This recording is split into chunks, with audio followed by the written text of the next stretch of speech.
ఏపీలో ఎన్నికల షెడ్యూల్ విడుదలకు కొన్ని గంటల ముందు కీలక పరిణామం చోటు చేసుకుంది. ఏపీలో ఎన్నికలు దగ్గర పడుతున్న వేళ పార్టీల మధ్య నేతల వలసలు జోరందుకున్నాయి. తాజాగా ఉమ్మడి కర్నూలు జిల్లాలో ఓ కీలక నేత టీడీపీ గూటికి చేరారు. రాయలసీమకు చెందిన టీడీపీ సీనియర్ నేత, మాజీ ఎమ్మెల్యే బైరెడ్డి రాజశేఖర్ రెడ్డి కుమార్తె, బీజేపీ నేత బైరెడ్డి శబరిరెడ్డి టీడీపీలో చేరారు. టీడీపీ అధినేత చంద్రబాబు నాయుడు సమక్షంలో ఆమె పసుపు కండువా కప్పుకున్నారు.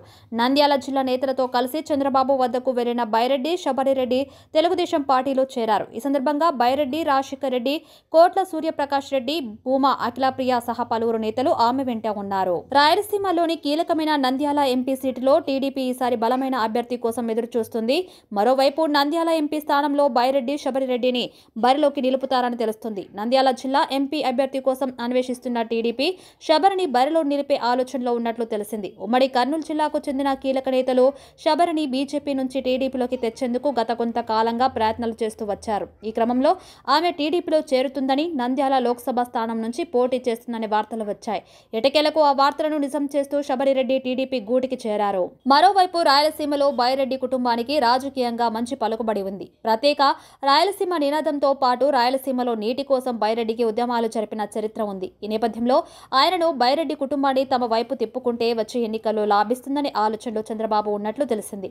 అందులో భాగంగా శబరిని పార్టీలో చేర్చుకున్నారని, Nandyal Lok Sabha TDP MP ticket ఆమెకు ఖాయమని వార్తలు వస్తున్నాయి. ఇప్పటికే ఆమె అనుచరులు సంబరాలు కూడా జరుపుకున్నారు. ఇప్పటి వరకు టీడీపీ ఎంపీ అభ్యర్థుల జాబితా విడుదల కాలేదు. రేపు ఈ లిస్టు విడుదల చేసే అవకాశం ఉంది. ఇందులో బైరెడ్డి శబరి పేరును నంద్యాల ఎంపీగా ప్రకటిస్తారని తెలుస్తుంది. అటు వైసీపీ నుంచి కూడా నంద్యాల ఎంపీ అభ్యర్థి ఖరారు కాలేదు. అయితే రేపు ఇడుపులపాయలో జగన్ కూడా వైసీపీ ఎమ్మెల్యే, ఎంపీ అభ్యర్థుల జాబితా విడుదల చేస్తున్నారు. అయితే మాజీ ఎమ్మెల్యే బైరెడ్డి రాజశేఖర్ రెడ్డి కుమార్తె బైరెడ్డి శబరి నంద్యాల పార్లమెంటు నుంచి టీడీపీ తరపున పోటీ చేసేందుకు రెడీ అవుతున్నారు. ప్రస్తుతం రాష్ట్ర బీజేపీ ప్రధాన కార్యదర్శిగా నంద్యాల పార్లమెంట్ ఇన్ఛార్జ్ వ్యవహరిస్తున్నారు. కొంతకాలంగా బైరెడ్డి రాజశేఖర్ రెడ్డి తెలుగుదేశం పార్టీలో చేరుతారంటూ ప్రచారం జరిగింది. అందుకు తగ్గట్లుగానే బైరెడ్డి రాజశేఖర్ రెడ్డి టీడీపీ నేతలతో సంప్రదింపులు జరిపారు. చర్చలు కొలికి రావడంతో బైరెడ్డి రాజశేఖర్ రెడ్డి, ఆయన కుమార్తె, బీజేపీ నేత బైరెడ్డి శబరి టీడీపీలో చేరికకు లైన్ క్లియర్ అయినట్లు తెలుస్తుంది. బైరెడ్డి రాజశేఖర్ రెడ్డి తొలుత పాణ్యం అసెంబ్లీ సీటు కోసం ప్రయత్నించారు. బైరెడ్డి అనుచరులు నియోజకవర్గంలో ఫ్లెక్సీలు సైతం వేశారు. అయితే టీడీపీ హైకమాండ్ మాత్రం అసెంబ్లీ ఇవ్వడం కుదరదని చెప్పేసింది. ఆయన కూతురు శబరికి పార్లమెంట్ సీటు ఇచ్చేందుకు సుముఖత వ్యక్తం చేసింది. దీంతో బైరెడ్డి రాజశేఖర్ రెడ్డి కుటుంబ తెలుగుదేశం పార్టీలో చేరింది. కాగా ఇప్పుడు అధికారికంగా శబరి పేరును ప్రకటించనుంది టీడీపీ. ఆ పార్టీ నుంచి పార్లమెంట్ సీటు కన్ఫర్మ్ కావడంతో బైరెడ్డి అనుచరులు సంబరాలు చేసుకున్నారు. 2 సీట్లు అడిగిన బైరెడ్డి రాజశేఖర్ రెడ్డి కుదరదన్న టీడీపీ తనకు పాణ్యం ఎమ్మెల్యే టికెట్తో పాటు కూతురు బైరెడ్డి శబరికి నంద్యాల ఎంపీ స్థానం కావాలని బైరెడ్డి రాజశేఖర రెడ్డి పట్టుపట్టారు. బైరెడ్డి రాజశేఖర్ రెడ్డి అడిగినట్లు కుటుంబానికి 2 టికెట్లు ఇవ్వడం కుదరదని తేల్చి చెప్పింది. అంతేకాకుండా శబరికి నంద్యాల పార్లమెంటు సీటును ఖరారు చేసినట్లు తెలుస్తుంది. 2019 ఎన్నికల సమయంలోనే బైరెడ్డి రాజశేఖర్ రెడ్డి సొంత గూటికి వెళ్లాలని భావించారు. కర్నూలు జిల్లాలోని కొందరు టీడీపీ నాయకులు అడ్డుపడటంతో బైరెడ్డి రాజశేఖర్ రెడ్డి చేరిక ఆగిపోయింది. తాజాగా ఎన్నికలు సమీపిస్తుండటంతో బైరెడ్డి తెలుగుదేశం పార్టీ తీర్థం పుచ్చుకోనున్నారు. కర్నూలు జిల్లాలో బైరెడ్డి రాజశేఖర్ రెడ్డి కుటుంబానికి సుదీర్ఘ రాజకీయ అనుభవం ఉంది.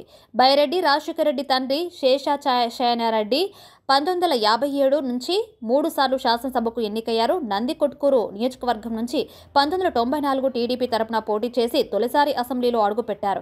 1999లో రెండోసారి తెలుగుదేశం పార్టీ తరపున శాసనసభకు ఎన్నికయ్యారు.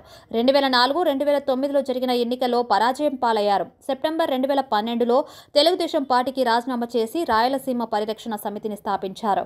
రాయలసీమ హక్కుల పోరాటం చేశారు. తెలంగాణ ఉద్యమానికి మద్దతు ప్రకటించారు.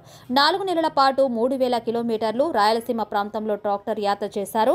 2013 ఆగస్టు 5న రాయలసీమ పరిరక్షణ సమితిని తన పార్టీ పేరుగా ప్రకటించారు. కొంతకాలం తర్వాత భారతీయ జనతా పార్టీలో చేరిపోయారు.